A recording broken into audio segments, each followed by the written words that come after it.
Question number 61 से आगे बढ़ेंगे। जैसा कि हम लोग शुरुआत से ही करके रखे हुए हैं कि हर दिन जो है कि हम लोग 20 क्वेश्चन जो है पर डे करेंगे। तो एवरीडे हम लोग को कितना करना है, 20 क्वेश्चन, 20 क्वेश्चन करना है। और ये PYQ है, मतलब प्रीवियस ईयर क्वेश्चन पेपर से रिलेटेड है। ये जो है कि ये सवाल जो है पहले पूछे गए हैं और इससे आपका जो है UGC नेट में आपको जो है कि बहुत सारा हेल्प मिल सकता है।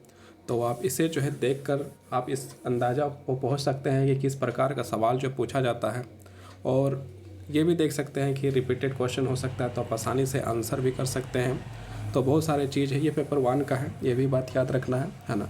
उसके बाद जो है कि पेपर 1 का 20 क्वेश्चन हो रहा है। इसके बाद हम लोग जो है क्रम तरीके से जो है कि बढ़ते बढ़ते जाएंगे और जो है कि अच्छे अच्छे क्वेश्चन हम लोग करने का प्रयास करेंगे। तो जितना अभी है उसके अनुसार हम लोग 20-20 करके यदि बढ़ेंगे तो हम लोग को लाभ ही मिलेगा, हानि तो होगा नहीं। तो हम लोग आज 61 से स्टार्ट करते हैं, 20 क्वेश्चन करेंगे, फिर कल 20 क्वेश्चन करेंगे, फिर आगे 20 क्वेश्चन करेंगे और ये 20-20 क्वेश्चन ही करते हम लोग आगे बढ़ेंगे। तो आज का पहला क्वेश्चन 61 देखते हैं। आप जो है कि यदि आपको अच्छा लगे तो आप सब्सक्राइब करके इसको देख सकते हैं, और यदि अच्छा ना लगे तो बहुत सारे चैनल हैं जहाँ आपको और सारे कंटेंट मिलेंगे, बहुत सारी चीज़ मिलेंगे। तो आपको यदि यहाँ से यदि लगता है कि लाभकारी हो तो आप इस चीज़ को जो है कि देख सकते हैं, अपने अध्ययन में जो है इसका यूज कर सकते हैं, उपयोग कर सकते हैं। तो आते हैं अब 61 नंबर का क्वेश्चन से स्टार्ट करते हैं। शिक्षा निम्नलिखित में से किसका एक शक्तिशाली साधन है? सामाजिक रूपांतरण का, व्यक्तिगत रूपांतरण का, सी सांस्कृतिक रूपांतरण का, और डी उपयुक्त में सभी। तो इसका आंसर हो जाएगा ऑप्शन नंबर डी, उपयुक्त में सभी। मतलब शिक्षा जो है शक्तिशाली साधन क्या है, सारा चीज़ आपका ये भी सही, ये भी सही, ये सही, मतलब उपयुक्त में आपका जो है कि सभी है। ये क्वेश्चन जो है 2008 ईस्वी में पूछा गया था UGC नेट का। अब इसकी व्याख्या को हम लोग देखते हैं। व्याख्या में क्या लिखा हुआ है? व्याख्या में लिखा हुआ है शिक्षा सामाजिक, व्यक्तिगत, सांस्कृतिक रूपांतरण का शक्तिशाली साधन होता है। शिक्षा द्वारा व्यक्ति अपने व्यक्तित्व का विकास करता है। यदि शिक्षा है तो शिक्षा से क्या हो सकता है कि व्यक्ति जो है अपने चरित्र का विकास कर सकता है। देखिए, बोलने के लिए भी जो हम लोग का जो है सही शब्दों का चयन यदि कर रहे हैं तो उसमें कहीं ना कहीं हम लोग की अच्छी शिक्षा जो है कि कहीं ना कहीं हम लोग पर शामिल है। और शिक्षा जो है कि हम लोग जानते हैं औपचारिक शिक्षा होता है, एक अनौपचारिक शिक्षा होता है, एक ऐसा शिक्षा होता है जहाँ पर आप औपचारिक रूप से शिक्षा लेते हैं। जैसे विद्यालय हम लोग जाते हैं तो विद्यालय में हम लोग औपचारिक शिक्षा लेते हैं। औपचारिक शिक्षा हम लोग विद्यालय में प्राप्त करते हैं, लेकिन इसके साथ साथ समाज से हम लोग शिक्षा प्राप्त करते हैं, अनौपचारिक शिक्षा प्राप्त करते हैं। मतलब शिक्षा जो है कहीं से भी लिया जा सकता है, हर एक जगह से जो है कि शिक्षा को जो है ग्रहण किया जा सकता है। आसानी से यदि हम लोग समझें तो शिक्षा को जो है कि हर चीज़ में हम लोग अध्ययन कर सकते हैं, स्कूल से, विद्यालय से, कॉलेज से, और आप जो है कि समाज से, अपने दोस्त से, माता पिता से, दोस्तों से, मतलब किसी से भी आप शिक्षा ग्रहण कर सकते हैं। यहाँ तक कि नदी, पर्वत, पंछी, उससे भी शिक्षा ग्रहण कर सकते हैं है ना। तो यही चीज़ लिखा है। और जब शिक्षा हम लोग ग्रहण करते हैं तो हम लोग व्यक्तित्व का विकास होता है। क्या चीज़ का विकास होता है? व्यक्तित्व का जो है कि विकास हो जाता है। तो एक अच्छा नागरिक बनकर समाज तथा देश के विकास में अपना महत्वपूर्ण योगदान, जब हम लोग का व्यक्तित्व विकास हो जाएगा, जब आप एक अच्छा इंसान बन जाइएगा तो आप क्या करिएगा? आप अपना देश का, समाज का, अपना घर का, परिवार का, सबका विकास करिएगा, अपना विकास करिएगा। और यदि आप एक अच्छा नागरिक नहीं बनते हैं तो क्या करिएगा? आप जो है कि पूरा का पूरा जो है कि देश हो, विदेश हो, अपना घर हो, हर प्रकार की जो है परेशानी उपलब्ध कर सकते हैं, निकाल सकते हैं। तो इसलिए जो है शिक्षित होने के बाद हम लोग का व्यक्तित्व का विकास होता है। हम लोग को ये समझ में आता है कि कौन सा कार्य करने लायक है, कौन सा कार्य को हम लोग अच्छा से करना है, कौन सा कार्य को नहीं करना है, कौन सा कार्य खराब है, कौन सा कार्य अच्छा है, वो चीज़ का समझ होने लगता है। इसलिए शिक्षा जो है अत्यधिक आवश्यक चीज़ है। और शिक्षा को जो है कि हम लोग को जो है अध्ययन करना चाहिए।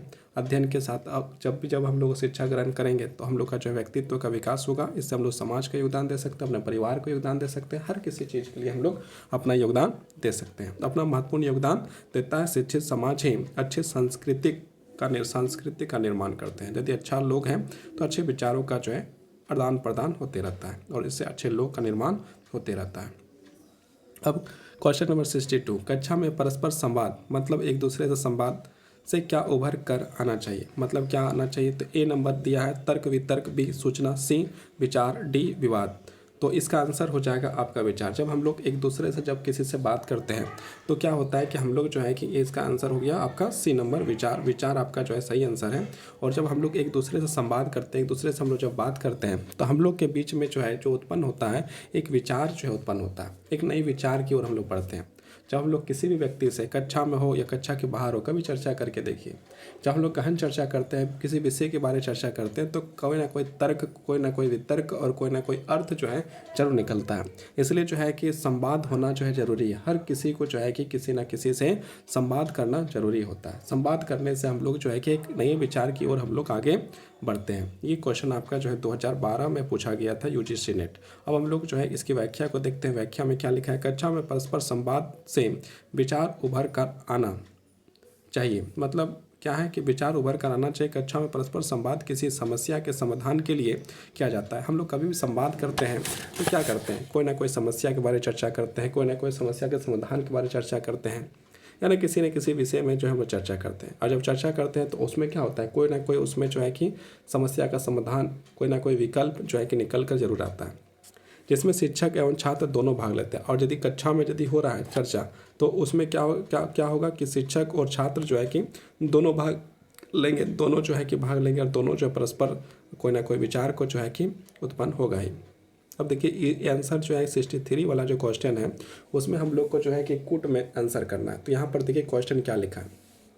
क्वेश्चन आपका लिखा है निम्नलिखित शिक्षण प्रक्रिया ठीक कर्म से व्यवस्थित कीजिए। माने कि इसको जो है व्यवस्थित करना है। 1 नंबर में दिया वर्तमान ज्ञान को पहले से ज्ञान से जोड़ना। 2 में आपका लिखा है मूल्यांकन। 3 में लिखा है आपका पूर्व शिक्षण। और 4 में लिखा है शिक्षण लक्ष्यों की सूत्रबद्ध करना। और आपका 5 में लिखा है शिक्षण सामग्रियों का प्रस्तुतिकरण। ये आपका जो है कि 5 आपका दिया है और इसको जो हम लोग को कूट में आंसर करना है। तो देखते हैं इसका कूट में आंसर किस तरह से हम लोग कर सकते हैं। तो यहाँ पर आपका जो है कि क्या दिया है, आपका ऑप्शन दिया है ना। यहाँ पर जो व्यवस्थित करने का तरीका देखिए, ए नंबर में आपका 1 2 3 4 5 जैसा है उसी तरह दे दिया है ना। बी में फिर दिया है 2 1 3 4 5 करके दिया है। सी में दिया है आपका 5 4 3 1 2 और डी में दिया है 4 1 फिर 5 फिर 2 फिर 3। तो इसको जो व्यवस्थित करना रहा यहाँ पर आप तो सीधे सीधे आंसर को जान रहे हैं कि आंसर आपका हो जाएगा ऑप्शन नंबर डी। ये 2013 में यूजीसी नेट से का सवाल पूछा गया था। तो सबसे पहले आपका क्या हो जाएगा, डी नंबर आपका सही हो जाएगा। मतलब 4 फिर 1 फिर 5 फिर 2 फिर 3 आपका सही आंसर हो जाएगा। इसको हम लोग यहाँ पर व्याख्या में थोड़ा सा समझने का प्रयास करते हैं। तो व्याख्या में देखते हैं, शिक्षण प्रक्रिया के ठीक कर्म निम्नलिखित है। इसके जो ठीक कर्म जो निम्नलिखित, सबसे पहले क्या होगा, शिक्षण लक्ष्यों को सूत्रबद्ध करना। जो शिक्षण का लक्ष्य है उसे हम लोग क्या करना है, सूत्रबद्ध करना। मतलब उसको जो है एक सूचीबद्ध करना है, सूचीबद्ध करके तय करना। उसके बाद वर्तमान ज्ञान को पहले के ज्ञान से जोड़ना। जो ज्ञान वर्तमान समय है और जो पहले का ज्ञान है उसको आपस में जोड़ने का कार्य करना है।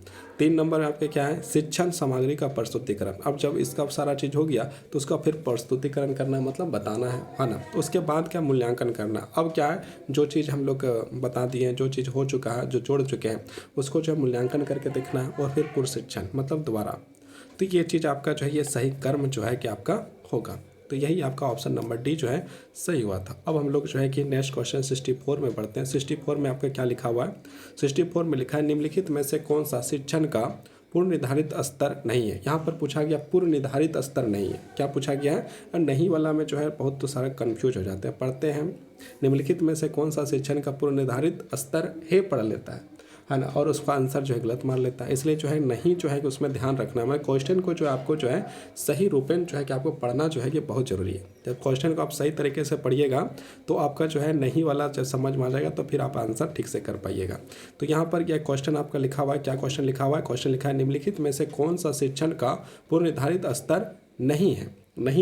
तो ऑप्शन ए में लिखा है स्मरण, बी लिखा है बोध और सी में लिखा है आपका परावर्तित और डी में लिखा है आपका विवेदीकरण। तो आपका सही आंसर भी जो है कि ऑप्शन नंबर डी जो है आपका सही हो जाएगा। ये क्वेश्चन 2014 दिसंबर में पूछा गया यूजीसी नेट। अब इसकी हम लोग व्याख्या को देखते हैं। ऑप्शन नंबर डी आपका जो है सही है। शिक्षण की पूर्व निर्धारित स्तरों में स्मरण, बोध एवं परावर्तित को शामिल किया जा सकता है, किंतु इसमें विवेदीकरण की प्रक्रिया शामिल नहीं है। इसमें जो है विभेदीकरण की प्रक्रिया जो है शामिल नहीं किया जाता। अब हम लोग नेक्स्ट क्वेश्चन 65 में पहुंचते हैं, है ना। 65 में आपका दिया नीचे समुच्चय दिए गए समुच्चय 2 शिक्षण तथा अधिगम के विभिन्न स्तर दिए गए हैं तथा समुच्चय 2 में उनके उदाहरण तथा महत्व दिए गए हैं। दोनों समुच्चयों को सुमेलित कीजिए। इसको क्या करना है, आपको सुमेलित करना है। यहाँ पर जो है कि इसको हम लोग डायरेक्ट हम लोग जो है कि इसका व्याख्या में इसको जो है सुमेलित कर सकते हैं। इतना जो देखिएगा उससे अच्छा है कि हम लोग डायरेक्ट यहाँ पर सुमेलित करते हैं। देखिए आपका शिक्षण अधिगम स्तर है और उदाहरण तथा महत्व है। आपका स्मृति स्तर जो है कि आपका मैच कर जाएगा 3 नंबर, मतलब स्मृति स्तर आपका मैच करेगा। तथ्यों को स्मरण करने एवं उन्हें पहचानने की प्रक्रिया को सुनकर बताता है। ये आपका जो स्मृति स्तर हो गया। अबोध स्तर संबंध तथा अर्थ देखने की संभावना को बढ़ाता है। उसके बाद आपका सी जो है विस्मृति स्तर आलोचनात्मक चिंतन आधारित संज्ञात्मक अवनित को बढ़ावा देता है। ये आपका जो है कि आपका मैचिंग था। अब हम लोग क्वेश्चन नंबर 66 में आ चुके हैं। 66 में आपका जो है क्वेश्चन नंबर आपको देखिए, क्वेश्चन नंबर जो है कि क्या लिखा हुआ है, ये आपका लिखा हुआ है अनिवार्य प्रभावशाली अध्यापन में अनिवार्यत निम्न में से किसकी आवश्यकता नहीं है। मतलब कि इसकी आवश्यकता नहीं है वो चीज़ यहाँ पर पूछा गया है, नहीं में पूछा गया है। तो यहाँ पर देखते हैं ए नंबर आपका लिखा है छात्रों की ग्राह्यता, बी में आपका लिखा है शिक्षक का उच्चतम अधिगम स्तर और सी में लिखा है आपका शिक्षक के सिखाने का तरीका, शिक्षक का सिखाने का तरीका, और डी में आपका लिखा है शिक्षक का संप्रेषण योग्यता। इसका जो है कि सही आंसर आपका हो जाएगा ऑप्शन नंबर बी जो है शिक्षक का उच्च अधिगम स्तर आपका जो है आपका सही आंसर हो जाएगा। अब हम लोग आगे बढ़ते हैं और इसकी व्याख्या को देखते हैं। व्याख्या में क्या लिखा हुआ है, व्याख्या में आपका लिखता है उपयुक्त विकल्प में शिक्षक का उच्च अधिगम स्तर प्रभावशाली अध्यापन के लिए आवश्यक नहीं है, वही शिक्षक के सिखाने का तरीका शिक्षक का संप्रेषण योग्यता प्रभावशाली अध्यापन के लिए अनिवार्य है। मतलब जो है शिक्षक जो है उसका जो है पढ़ाने का तरीका बहुत ही सुंदर होगा तो बच्चे जो है कि आसानी से और सरलतापूर्वक सीख सकेंगे। अब जो है कि हम लोग फिर जो है सूचीबद्ध दिया गया है, मतलब इसको जो है कि हम लोग को मैचिंग करना है। तो मैचिंग हम लोग डायरेक्ट कहाँ पर करेंगे, डायरेक्ट हम लोग जो है कि व्याख्या में करेंगे। तो व्याख्या में हम लोग आते हैं और व्याख्या में करते हैं। देखिए इतना बड़ा क्वेश्चन है ना, इसलिए जो है कि डायरेक्ट जो है कि हम लोग समय को बचाते हुए सूची 1 और 2 को मिलाते हैं। यहाँ पर आपका देखिए क्या लिखा है स्वायत्ता विकास स्तर। स्वायत्ता विकास स्तर आपका जो मिल जाएगा यह विद्यार्थियों की भावनाओं के महत्व पर बल देता है और कठिन सोच के महत्व को कम करता है। स्मरण स्तर यह तुलनात्मक रूप से विचारहीन है ना। उसके बाद अबोध स्तर या सिद्धांतों और एकांकी तथ्यों के बीच संबंध को देखने पर बल देता है। ये हो गया। विस्मृति स्तर यह समस्या केंद्रित होता है तथा इसमें अधिगमकर्ताओं की अपेक्षाकृत अधिक सक्रिय भागीदारी, अधिक कल्पना और सृजनशीलता की जरूरत होती है। इसी कारण से ऑप्शन सी आपका जो है उसमें सही था। और फिर से हम लोग का जो है मैचिंग दिया गया, तो मैचिंग को हम लोग जो है फिर से मिलाते हैं, है ना, व्याख्या में ही मिलाएंगे। तो यहाँ पर देखते हैं इसका जो है कि क्या हो जाएगा मैचिंग। तो यहाँ पर देखिए आपका क्या है, यहाँ पर महात्मा गांधी बुनियादी शिक्षा को दिए हैं, सुकरात आपका आदर्शवाद को दिए हैं, रविन्द्रनाथ टैगोर आपका प्राकृतिकवाद को दिया, स्वामी विवेकानंद मानव बनाने वाली शिक्षा को बात करते हैं। ये आपका जो है सही मैचिंग है, ये आपका जो है क्या है आपका सही मैचिंग है। अब हम लोग 69 की क्वेश्चन और पहुँच चुके हैं। 69 में लिखा है आपका अधिगम की अस्थायी करने का उपयुक्त उपकरण है। अधिगम को जो अस्थायी करने का उपकरण क्या है उसके बारे में पूछा गया है। तो ऑप्शन ए में आपका दिया है रेडियो, फिर दिया टेप रिकॉर्डर, फिर दिया आपका टीवी, फिर दिया आपका ग्रामोफोन। तो इसका जो है सही आंसर आपका ऑप्शन नंबर सी आपका जो है सही हो जाएगा। मतलब टीवी आपका जो है कि आपका क्या हो जाएगा, सही आंसर हो जाएगा। अब इसकी हम लोग व्याख्या को देखते हैं। व्याख्या में क्या लिखा हुआ है, अधिगम को अस्थायी करने का उपयुक्त उपकरण टीवी है। टीवी का सर्वदृश्य सामग्री के अंतर्गत आता है, क्योंकि सर्वदृश्य सामग्री जो है आपका, सबसे पहले ये समझिए सर्वदृश्य सामग्री क्या है।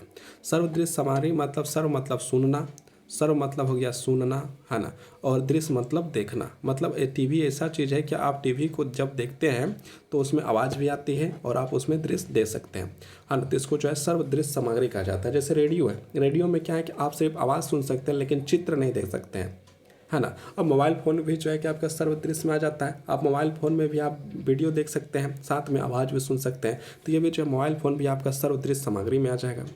तो सर्वदृश्य सामग्री मतलब वो चीज़ होता है। सर्वदृश्य सामग्री में छात्र अपने सर्व एवं दृश्य इंद्रियों द्वारा दोनों के द्वारा देखकर या सुनकर ज्ञान ग्रहण करता है। और जब सर्वदृश्य सामग्री से हम लोग क्या कर सकते हैं, हम लोग ज्ञान का अध्ययन कर सकते हैं। इस सहायक सामग्री के द्वारा प्राप्त ज्ञान अधिक स्थायी होता है। ये आपका जो है कि आंसर सी आपका सही हो जाएगा। अब हम लोग क्वेश्चन नंबर 70 करते हैं।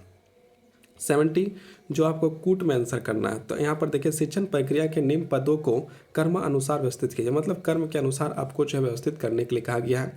तो 1 नंबर में लिखा है मूल्यांकन, 2 में लिखा है वर्तमान ज्ञान को पूर्व ज्ञान के साथ संबंध करना, 3 में आपका लिखा है उद्देश्यों का निपूरण, और 4 में लिखा है आपका शिक्षण सामग्री का प्रस्तुतिकरण, और 5 में लिखा है पुनः शिक्षण।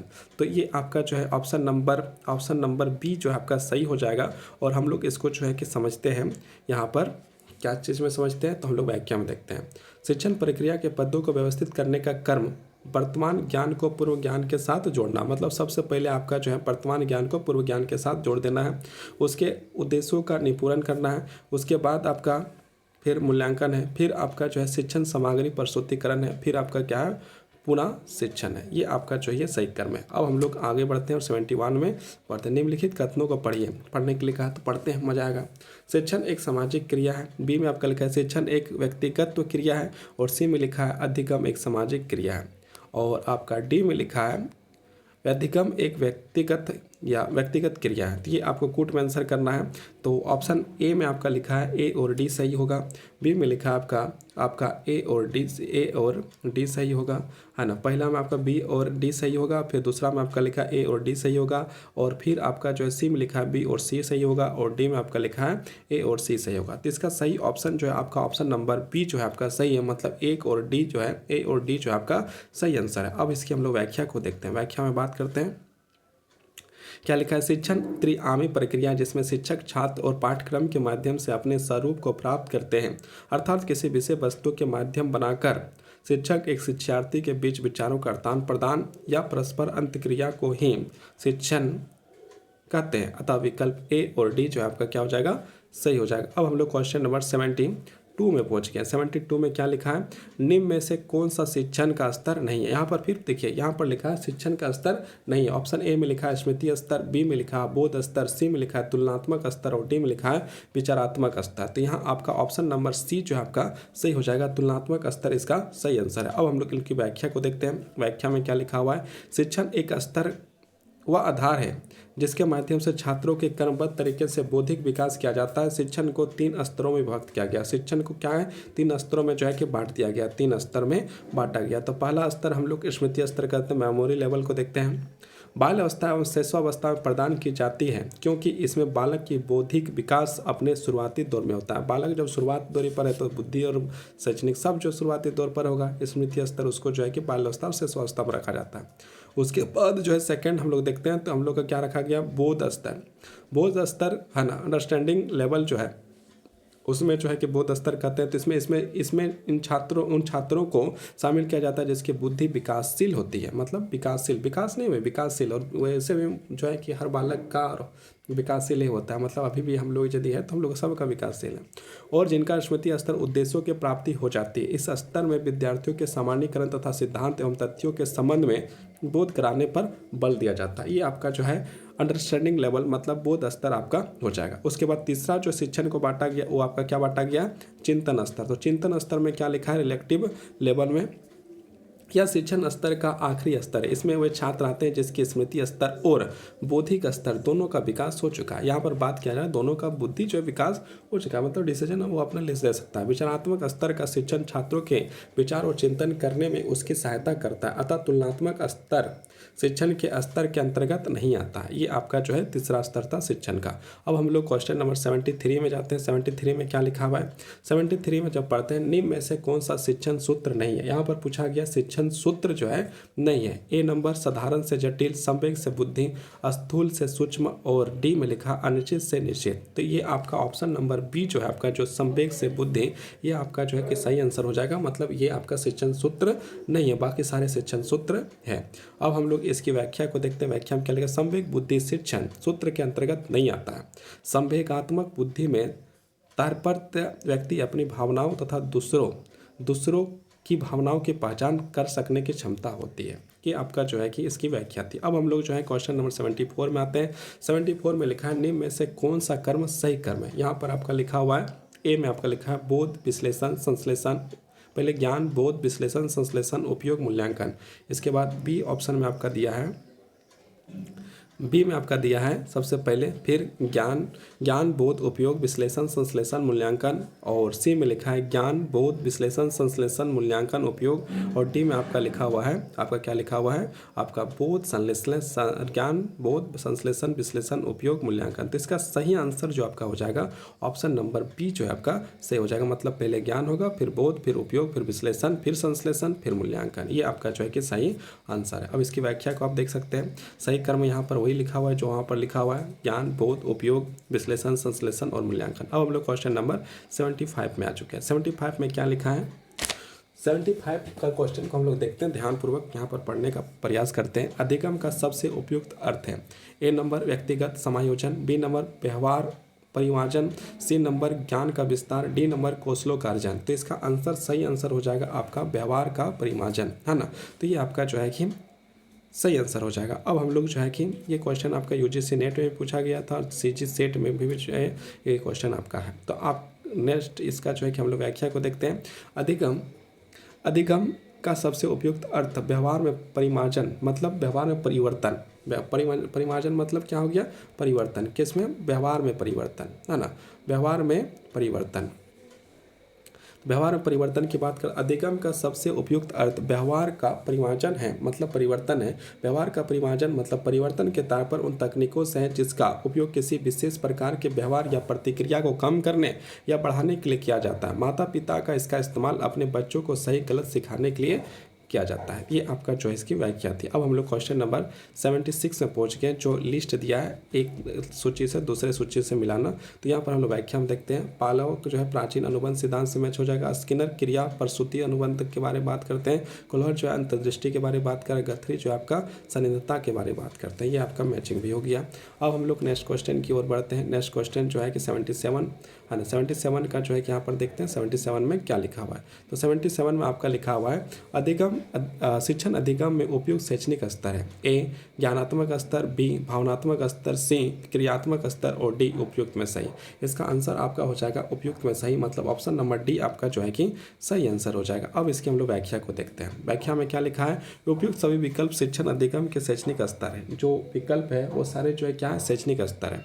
पहला जो है संज्ञात्मक स्तर, मतलब क्वांटिक डोमेन जो है, इनमें से उद्देश्यों के शामिल है जिसका संबंध ज्ञान स्मरण और प्रतिज्ञान करने तथा बौद्धिक योग्यताओं का विकास करने से है। और भावनात्मक स्तर जो हम लोग देखते हैं, इसमें से उद्देश्य के शामिल है जिसका संबंध बालक की रुचि, बालक की अभिवृत्ति, भावनाओं, संवेदनाओं तथा मूल्यों से है। और जो आगे जो हम लोग क्रियात्मक देखते हैं, तो क्रियात्मक में क्या है, क्रियात्मक में आपका इसका संबंध शारीरिक क्रियाओं, प्रशिक्षण और कौशल विकास से होता है तथा इस स्तर का संबंध औद्योगिक तथा व्यावसायिक शिक्षण से होता है। इसका जो है क्या है कि आपका औद्योगिक और जो है व्यावसायिक शिक्षण के साथ इसका जो है कि आपका संबंध है। अब हम लोग क्वेश्चन नंबर 78 में पहुंच चुके हैं और ये जो है कि क्वेश्चन नंबर 78 है और इसमें क्या है आपका जो है कि 4 ऑप्शन दिए हैं और इसमें भी आंसर देना है। तो देखिए, अध्यापक का सच्चा मित्र, अध्यापक का जो सच्चा मित्र है कौन है, इसके बारे में बात करता है। अध्यापक का सच्चा मित्र आदर, धन, पुस्तकें या साथी। तो यहाँ पर आपका ऑप्शन नंबर सी जो है आपका सही हो जाएगा। अध्यापक का सच्चा मित्र यदि कोई है तो कौन है, पुस्तक है ना। पुस्तकें जो है क्या अध्यापक का सच्चा मित्र है। अब इसका हम लोग जो है कि देखते हैं व्याख्या। अध्यापक का सच्चा मित्र पुस्तक होती है क्योंकि इसके रहते जीवन का एक सही दिशा मिलती है। यदि आप पुस्तक का अध्ययन करते हैं और पुस्तक अच्छे पुस्तकों को पढ़ते हैं तो आपका जो है दिशा निर्देश बहुत सी पॉजिटिव होता है और आप एक नई सफलता की ओर हरदम बढ़ते रहते हैं। कभी कभी तो ये हमारे पक्के दोस्त होते हैं, कभी कभी नहीं, ये तो आपका हरदम दोस्ती हो जाएगा। यदि किसी को पुस्तक पढ़ने की आदत लग चुकी है तो उसको बहुत अच्छी आदत लग चुकी है। बहुत सारे लोगों की नशा की आदत लगती है तो किस प्रकार से आपको जो समाज के नज़र से गिरा देता है, उसी प्रकार जो है कि इसका जस्ट उल्टा किताब की आपकी यदि आदत पड़ चुकी है और पढ़ने की आदत पड़ चुकी है, आप उसे समझने की आदत पड़ चुकी है, तो फिर आपको जिस प्रकार से एक शराबी को समाज में गिराने का काम करता है, उसी प्रकार किताब जो है कि व्यक्ति को समाज में उठाने का काम करता है, जो हमें वर्णमाला से लेकर जीवन कठिन सवालों तक जवाब को आसानी से दे देते हैं। पुस्तकें ज्ञान का भंडार होती है और इसका साथ आपके जीवन में कई परिवर्तन ला सकता है। ये आपका सही बात कहा गया। अब हम लोग क्वेश्चन नंबर 79 जो है पहुंच चुके हैं। 79 में लिखा है कौन सा विकल्प शिक्षक के कार्य को नहीं दर्शाता है, माने कौन सा ये विकल्प है जो शिक्षक के कार्य को नहीं दर्शाता है। ए नंबर में आपका लिखा है अधिगम सुगम बनाना, बी में लिखा है आपका अनुदेशात्मक साधनों का प्रबंध, सी में लिखा है पाठ क्रियाओं का संबंध और डी में लिखा है छात्रों का मनोरंजन करना। तो ये आपका ऑप्शन नंबर डी जो है सही हो जाएगा। ये नहीं दर्शाता है आपका छात्रों का मनोरंजन कराना। अब हम लोग इसकी व्याख्या को देखते हैं। व्याख्या में क्या लिखा है, उपयुक्त विकल्पों में छात्रों का मनोरंजन करना शिक्षक के कार्य को नहीं दर्शाता। अब हम लोग क्वेश्चन नंबर 80 में आ चुके हैं। 80 में लिखता है प्रभावशाली शिक्षण के लिए निम्नलिखित में से कौन सी विशेषता का आवश्यक नहीं है, मतलब कौन सी आवश्यकता नहीं है प्रभावशाली शिक्षण के लिए। तो यहाँ पर आपका ऑप्शन दिया है। पहला ऑप्शन में लिखा है विषय वस्तु की जानकारी, दूसरा में आपका लिखा है शिक्षक आत्मविश्वास, सी में लिखा है आपका सभी विषयों की अच्छा ज्ञान और डी में लिखा है कक्षा कक्ष व्यवस्थापन एवं शिक्षण विधि की जानकारी। ये आपके 4 ऑप्शन हैं और 4 ऑप्शन में से आपका ऑप्शन नंबर सी जो है आपका क्या है, आपका सही है। मतलब क्या, सभी विषयों का अच्छा ज्ञान, ये आपका जो है कि सही आंसर माना गया है। अब हम लोग इसकी व्याख्या को देखते हैं। व्याख्या में क्या लिखा हुआ है। व्याख्या में आपका लिखा है प्रभावशाली शिक्षण, प्रभावशाली शिक्षण के लिए विषयों का अच्छा ज्ञान आवश्यक नहीं है, बल्कि प्रभावी शिक्षण में शिक्षक का व्यवहार, विषय वस्तु के बारे में शिक्षक ज्ञान, शिक्षक विश्वास और उसके छात्रों में सुधार के प्रति शिक्षकों का समर्पण शामिल है। ये आपका जो इसकी व्याख्या है। अब हम लोग जो है कि क्वेश्चन नंबर 81 कल करेंगे। आज का 20 क्वेश्चन कंप्लीट हो गया। अब हम लोग कल जो है कि इसका अगला भाग करेंगे 81 नंबर से लेकर आपका कितना 100 नंबर तक। तो आज के लिए इतना ही। बहुत बहुत धन्यवाद, बहुत बहुत आभार। आप जो है कि वीडियो को लाइक कर सकते हैं और चैनल को सब्सक्राइब कर सकते हैं और इस वीडियो को आप पूरा देखें। एक बार में समझ नहीं आता है तो दूसरा बार देखिए और नोट करके आप इसको जो है कि अपने कॉपियों में लिख भी सकते हैं। ये UGC नेट का प्रीवियस ईयर का क्वेश्चन था। बहुत बहुत धन्यवाद, बहुत बहुत आभार।